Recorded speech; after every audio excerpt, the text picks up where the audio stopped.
दोस्तों स्वागत है आपका हमारे यूट्यूब चैनल पे। तो दोस्तों आपको याद होगा कि जैसे मैंने आपको कहा था कि मैं 9th क्लास की सारी बुक कवर करूंगा। इकोनॉमी हमने पूरे तरीके से कवर कर दी है।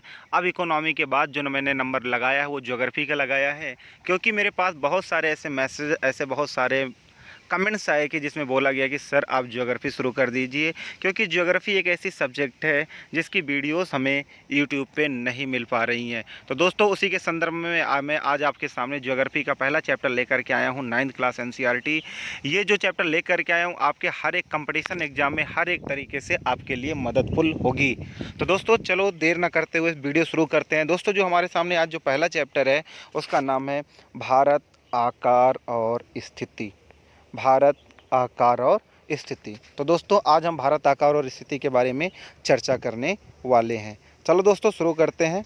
दोस्तों सबसे पहली चीज़ आपको बता दूं, भारत एक विशाल देश है, सब लोगों को पता है, इसे बताने की ज़रूरत नहीं है।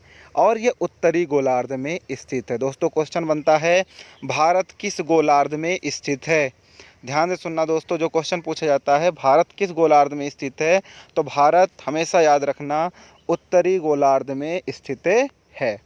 इसका जो मुख्य भाग है 8.4 उत्तर से लेकर के 37.6 उत्तरी अक्षांश तथा 68.7 पूर्व से लेकर के 97.2 पूर्व देशांतर तक के है।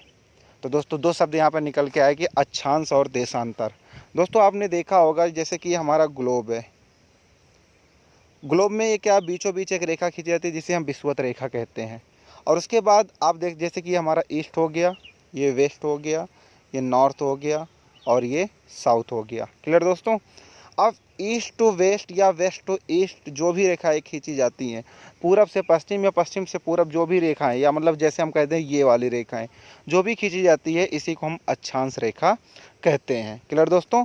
और जो नॉर्थ से साउथ या साउथ से नॉर्थ, जैसे दोस्तों आप देखते हैं ऐसे खींची जाती है, आप देखते होंगे ग्लोब पे, इन रेखाओं को हम कौन सी रेखाएं कहते हैं? देशांतर रेखाएं कहते हैं। क्लियर दोस्तों? मैं आपको मैप में दिखा दे रहा हूं, आपको समझ में आ जाएगा। दोस्तों ये हमारा ग्लोब है, आपको दिख रहा होगा, ये हमारा ग्लोब है। आप देख रहे हैं कि इसमें एक रेखा खींची गई है सीधी सीधी, एक खड़ी खड़ी। जैसे ये सीधी रेखा खींची गई, आपको दिख रही होगी, बहुत सारी रेखाएं खींची गई है, ये हमारी अक्षांश रेखाएं हैं। और दोस्तों जो ये दिख रही है ये वाली रेखाएं, ये कौन सी रेखाएं हैं? देशांतर रेखाएं। क्लियर दोस्तों? दोस्तों जो भारत का क्षेत्रफल है वो है 32,87,000। दोस्तों ये भी क्वेश्चन आपके यहाँ पर कई बार पूछा गया है, भारत का क्षेत्रफल कितना है? तो भारत का जो क्षेत्रफल है 32,87,000 वर्ग किलोमीटर है। क्लियर दोस्तों? एक चीज़ मैं आपको और बता दूं, हमारे यहाँ पे 7 महाद्वीप है और हम एशिया महाद्वीप में रहते हैं। कौन से महाद्वीप में रहते हैं? एशिया। तो 7 महाद्वीप के बारे में मैंने बता दिया, देख लेते हैं। पहला उत्तरी अमेरिका, दूसरा दक्षिणी अमेरिका, तीसरा अफ्रीका, चौथा यूरोप, पाँचवा एशिया, छठा ऑस्ट्रेलिया और सातवां अंटार्कटिक। टोटल कितने महाद्वीप हो गए दोस्तों? 7 महाद्वीप हो गए। याद कर लेना आप। दोस्तों हमारे यहाँ पे एक लाइन खींची गई है जिसे मानक यमोत्तर रेखा के नाम से जाना जाता है। मानक यमोत्तर रेखा का काम क्या होता है दोस्तों? ये समय बताने का काम करती है। भारत का जो समय मिलाया जाता है वो मानक यमोत्तर रेखा से मिला जाता है। और हमारे यहाँ जो मानक यमोत्तर रेखा है वो 82.5 डिग्री पूर्वी देशांतर में खींची गई है। कहाँ से खींची गई है? कभी कभी ये क्वेश्चन पूछ लिया जाता है। तो उत्तर प्रदेश के मिर्ज़ापुर से।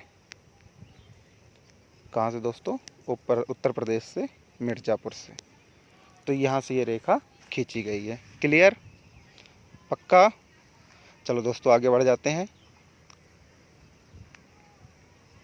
देखो दोस्तों ये क्षेत्रफल की दृष्टि से कुछ देश हैं, मैं इसके बारे में बता दूं। विश्व के 7 बड़े देश जो हैं, सबसे बड़ा रूस है, सबसे ज़्यादा जहां पर जो सबसे ज़्यादा जिसका क्षेत्रफल है। उसके बाद कनाडा, फिर संयुक्त राज्य अमेरिका, फिर चीन, फिर ब्राज़ील, फिर ऑस्ट्रेलिया, फिर हमारा भारत। तो क्षेत्रफल की दृष्टि से भारत का कौन सा स्थान है? तो आप कहोगे 7वां स्थान है। अगर पूछे जनसंख्या की दृष्टि से भारत का कौन सा स्थान है, तो वो दूसरा स्थान है। क्लियर दोस्तों? ये जनसंख्या वाला हो गया और ये क्षेत्रफल वाला हो गया। और जनसंख्या के मामले में सबसे बड़ा देश कौन सा है? तो चाइना है। ठीक।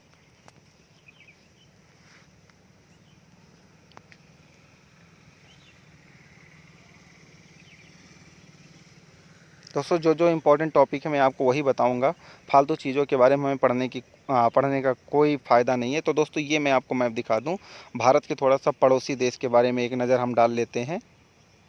पड़ोसी देश के बारे में पहला पाकिस्तान हो गया दोस्तों, सब लोगों को पता है हमारी कितनी अच्छी बॉन्डिंग है इस देश के साथ।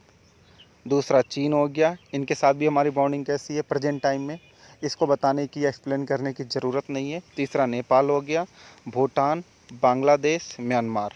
ठीक है दोस्तों, कभी कभी श्रीलंका के बारे में भी हम इसको अपना पड़ोसी कह देते हैं। क्लियर? तो ये सारे हमारे क्या हो गए, पड़ोसी देश हो गए। याद रख लेना, भूलना नहीं है दोस्तों। देखो ये टॉपिक भी दिया गया भारत के पड़ोसी देश। तो हमारे भारत में 29 राज्य हैं। तो दोस्तों प्रेजेंट टाइम 29 राज्य ना होकर के हमारे यहाँ पे कितने राज्य हैं, 28 राज्य हैं। और 7 केंद्र शासित प्रदेश दे रखे हैं, लेकिन प्रेजेंट समय कितने हो गए, 9 हो गए। आपको याद रखना है, बिल्कुल भूलना नहीं है, क्योंकि ये सारे टॉपिक बहुत ज़्यादा इम्पोर्टेंट हैं। दोस्तों अगर हम नज़र डालते हैं मैप पर तो हमें एक चीज़ और दिखता है, भारत और श्रीलंका जो है वो आपस में जुड़े हुए हैं। आपको दिख रहा होगा ये वाली लाइन, ये जुड़ाव है। ये जो जुड़ाव है कभी कभी पूछा जाता है कैसे जुड़ा हुआ है। तो देखो दोस्तों, दक्षिण में समुद्र पार हमारे पड़ोसी 2 द्वीप समूह राष्ट्र श्रीलंका और मालदीव है। ये हो गया हमारा मालदीव और ये हो गया श्रीलंका। भारत और श्रीलंका के बीच में छोटा समुद्री रास्ता पाक जल संधि। देखो दोस्तों, ये जो रेखा खींच जा रही है इसी को क्या कहते हैं, पाक जल संधि। किस नाम से जानते हैं, पाक जल संधि। याद रहेगा। तो ये पाक जल संधि से तथा मन्नार की खाड़ी से, और मालदीव किससे जुड़ा हुआ है दोस्तों, मन्नार की खाड़ी से। याद रखना, मालदीव किससे जुड़ा हुआ है दोस्तों, मन्नार की खाड़ी से। क्लियर? दोस्तों एक क्वेश्चन और आपका जो पूछा जाता है, वैसे अधिकतर सारे टॉपिक आपकी क्लियर करा दिया मैंने। एक क्वेश्चन जो और पूछा जाता है आपका, मैं आपको बता दूं, अरुणाचल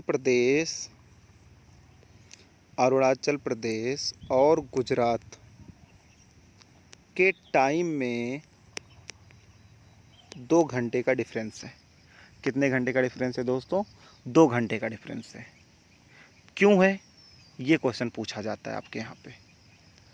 अरुणाचल प्रदेश और गुजरात के जो समय में है 2 घंटे का डिफरेंस है, क्यों है? जैसे कि अगर अरुणाचल प्रदेश में 5 बजे शोर हो रहा है तो गुजरात में कितने बजे होगा, क्वेश्चन पूछ लेते हैं।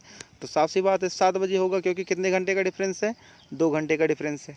लेकिन ये कैसे होगा, आपके लिए ये सबसे बड़ा चैलेंज है। आप लोग मुझे थोड़ा सा बताइएगा, जिसको भी समझ में आ जाए आप मुझे टेलीग्राम से जुड़ करके मुझे मैसेज कर देना, मैं चेक करके बता दूंगा कि हाँ आप सही हैं कि गलत है।